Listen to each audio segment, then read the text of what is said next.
Hi, everybody. I'm Rauterkus. I live at 108 South 12th Street on the south side.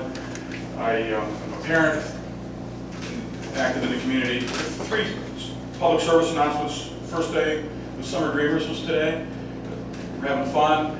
Got the new shirt to show it. It has great potential, and I think Pittsburgh Public has spoken. The parents sending their kids off to the Summer Dreamers in good numbers, so that's good. Hopefully that will really evolve into a great program that I'm sure it can be. Secondly, we're playing a little bit of water polo. I want to invite people to Peabody High School. They want to play.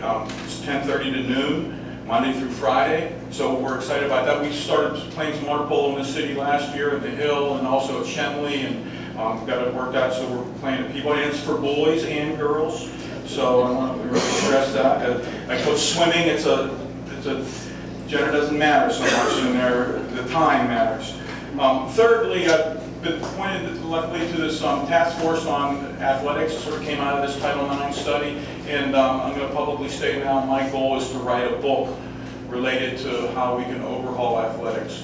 The task force is making some slow progress, but I think there's going to be a lot more to talk about and put on the table. But my comments tonight, I think it's very important that we get rid of all the feeder patterns for high schools. And then this conversation with the single gender school is a little less constitutional because the kids will choose to go there. Same with the gateway school or anything else. I think it's time now that the city grow up that way and get rid of all feeder patterns. We won't be forcing people. And secondly, I could support the notion of an all-city girls public high school and an all-city boys public high school if these schools were in different buildings. You know, the one thing that flabbergasted me was when Mr. Lopez spoke to the board recently and said there were no complaints about the model with 6 to 12. Well, we had a ton of problems at Obama. We're putting too many activities in the same building.